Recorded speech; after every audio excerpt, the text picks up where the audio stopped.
Alors on se retrouve aujourd'hui dans cette vidéo. Donc cette vidéo, c'est une vidéo peut-être un petit peu plus avancée, avec un concept un petit peu plus avancé, puisque vous savez on est ensemble tous les jours. Tous les jours je fais une vidéo, tous les jours je vous parle sur cette chaîne. Donc j'ai le temps des fois de faire des vidéos où j'explique des concepts, des vidéos où je vous propose des formations, des vidéos où j'explique ces formations, des vidéos comme hier où je parle plus justement d'entrepreneurs qui ont réussi.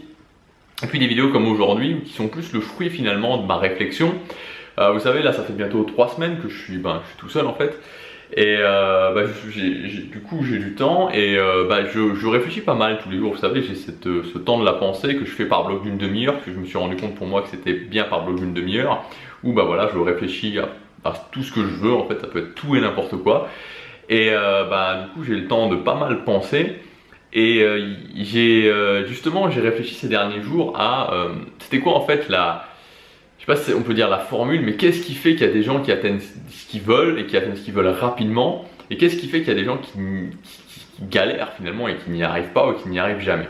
Et j'en avais déjà parlé, j'avais déjà mis plein de théories, réfléchi à plein de théories, et là je crois que j'ai vraiment trouvé finalement les 3 piliers qui sont en action tout le temps, quand vous vous dites ok, je veux atteindre un objectif, que ce soit un objectif entrepreneurial ou un objectif de vie, et qui vont faire que vous allez atteindre ou non cet objectif, et qui vont faire que vous allez atteindre plus rapidement ou non cet objectif.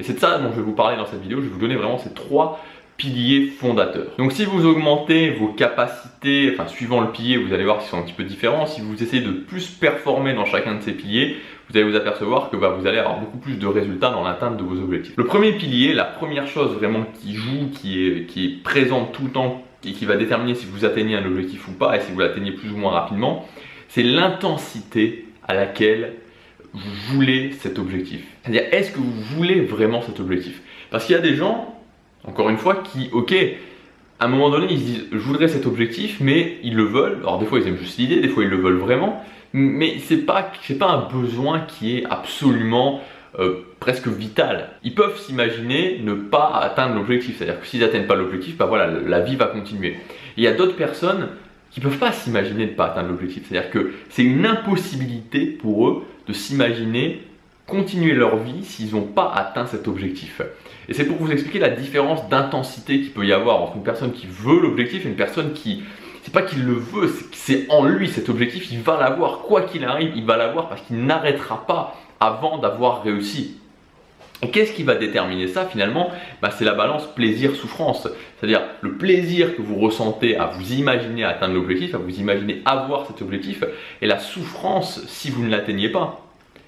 Et c'est pour ça qu'il y a des gens qui sont dans une situation où ils disent ok, je voudrais cet objectif, et qui à un moment donné voient une personne de près, rencontrent une personne de près, ou rentrent dans la vie d'une personne qui a déjà atteint cet objectif, et là c'est le déclic, ça leur fait monter le plaisir d'un coup, et ils vont réussir à atteindre l'objectif parce que l'intensité à laquelle ils veulent cet objectif a explosé. Ou pareil dans l'autre sens, il y a des gens qui sont là, ils vivent leur vie tranquillement, ils veulent un objectif, mais ils galèrent pour l'avoir. Et à un moment donné, il y a un événement qui se passe dans leur vie, qui va faire que la souffrance monte et ça devient impossible pour eux de plus imaginer atteindre cet objectif, de ne pas pouvoir atteindre cet objectif parce que le niveau de souffrance est trop haut, et donc ils vont l'atteindre. Donc le premier point très important, c'est tout simplement l'intensité à laquelle vous voulez atteindre un objectif.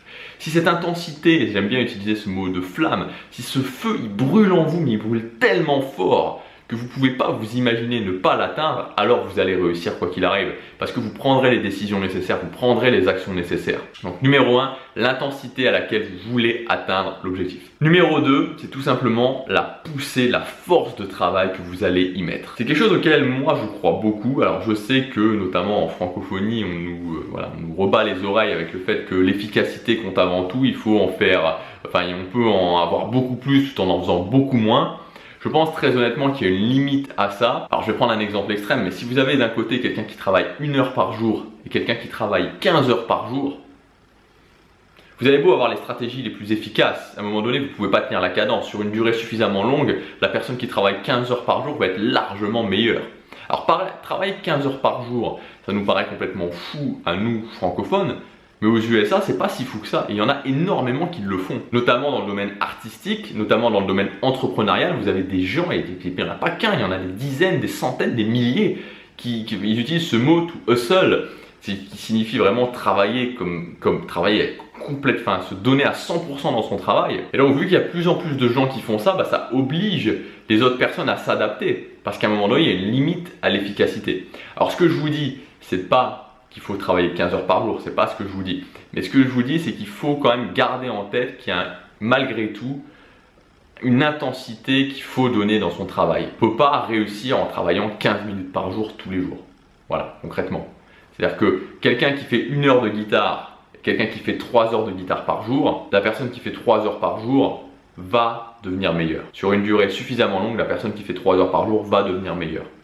Parce que on finit par comprendre des choses, même si on est complètement borné et qu'on refuse de se former, qu'on refuse de prendre un prof, au bout d'un moment, on va finir, la puissance du travail va faire qu'on va devenir meilleur. Donc, c'est pas qu'il faut travailler 15 heures par jour sans utiliser aucune stratégie. Ça veut simplement dire qu'il faut avoir en tête que justement cette poussée, cette capacité de travail, c'est quelque chose qui rentre vraiment en ligne de compte et qu'on peut s'en servir, particulièrement quand on a un objectif et qu'on veut atteindre cet objectif relativement rapidement. Et le dernier point, ça va être tout simplement la stratégie. Alors la stratégie, ça comprend 2 choses. Premièrement, la méthode. Donc la méthode, c'est tout simplement quand on veut atteindre quelque chose, donc je peux reprendre l'exemple de la guitare, honnêtement, c'est sûr que si vous prenez directement un prof de guitare, ça va être beaucoup plus facile que si vous apprenez par vous-même, qu'à un moment donné, ok, vous vous apercevez que vous jouez avec votre médiator et vous faites que des allers, puis que vous apercevez que ok, il faut faire aller-retour, aller-retour, aller-retour. Vous positionnez mal vos doigts, tout ce genre de choses, cette méthode ça va vous faire gagner beaucoup de temps. Et c'est pareil dans n'importe quel objectif, quand vous prenez une bonne méthode et que vous dupliquez cette méthode, ça va vous faire forcément gagner du temps. Premièrement, ça va être la méthode. Et la deuxième chose qui va rentrer en compte dans la stratégie, ça va être la propre formule qu'on va trouver. Parce que forcément, ça serait trop facile s'il suffisait juste de dupliquer une méthode et qu'on allait forcément y arriver et qu'il n'y avait aucun souci. Alors évidemment, c'est quelque chose de très important, mais il y a aussi une certaine formule à trouver, et ça dépend de l'objectif. Et donc cette formule, ça va être se dire, ok, comment j'applique cette méthode, comment je peux vraiment m'approprier cette méthode, comment aussi je peux faire différemment, comment je peux faire mieux, comment je peux apporter ma propre pierre à l'édifice. Donc c'est peut-être la chose la plus complexe à trouver finalement, c'est d'avoir cette formule. C'est d'avoir justement de partir d'une méthode et ensuite de développer sa propre formule. Donc plus l'objectif est complexe et justement plus cette notion de formule rentre en compte. Si vous voulez juste savoir gratter 3 accords à la guitare, va pas y avoir vraiment énormément de formules à trouver. Il faut juste avoir une méthode à appliquer. Maintenant, si vous voulez devenir une star mondiale de la guitare par exemple, là justement il va falloir trouver quelque chose, il va falloir réinventer un petit peu la roue. Donc la stratégie, c'est ça, c'est à la fois la méthode que j'utilise, donc comment je m'inspire des meilleurs, comment je me forme auprès des meilleurs pour vraiment capter au maximum, pour dupliquer un maximum, et en même temps comment ensuite tout ça je l'applique, comment je trouve ma formule finalement, comment je trouve ma formule. C'est peut-être ce dernier point justement, ce concept de la formule qui est qui est un petit peu le plus abstrait justement, qui va demander de la réflexion quelque part. C'est là où il va falloir se poser des questions, là il va falloir se dire ok, comment je fais. Donc pour résumer, si vous voulez atteindre ce que vous voulez, si vous voulez atteindre ce que vous voulez et à l'atteindre plus rapidement, si vous voulez vraiment mettre toutes les chances de votre côté, premièrement il va falloir se dire ok, comment je fais brûler cette flamme, comment je peux encore vouloir cet objectif de façon plus intense, comment je me force presque, comment je me mets dans une situation où je vais m'obliger à vouloir atteindre cet objectif. Deuxièmement, comment je peux travailler plus, c'est-à-dire si je travaille 15 minutes, une demi-heure, si je travaille une demi-heure, 1 heure. Forcément, plus on augmente son travail et plus on va avoir de résultats. Et troisièmement, ça va être la stratégie, c'est-à-dire qu'à partir du moment où je me dis ok, je veux cet objectif de façon intense, à partir du moment où je me dis ok, je travaille suffisamment, ok, quelle est la stratégie que j'utilise, pour atteindre cet objectif, donc quelle est la méthode que j'utilise, comment je duplique les meilleures méthodes, comment je me forme auprès des meilleurs, et ensuite comment je m'approprie ça justement pour trouver ma propre formule. Donc pour commencer, vraiment vous concentrer sur le fait de ok, comment j'augmente l'intensité à laquelle je veux l'objectif, comment je travaille peut-être 1 heure par jour, mais que je travaille 1 heure par jour et que je suis régulier, c'est une notion très importante aussi. Ça sert à rien de travailler 15 heures une journée puis ensuite de plus rien faire pendant 1 mois. Donc comment je construis mon travail, c'est-à-dire que je mets une habitude en place de travail et que je continue justement avec cette habitude et qu'ensuite éventuellement j'augmente petit à petit. Et troisièmement, quelle stratégie j'utilise, et donc pour ça le plus simple c'est de commencer par dupliquer des méthodes qui ont déjà fonctionné et ensuite vous pourrez aller plus loin. Je vous dis à demain pour la prochaine vidéo. Vous pouvez aussi télécharger en complément ma fiche pratique de 7 habitudes, donc l'image devrait apparaître juste ici.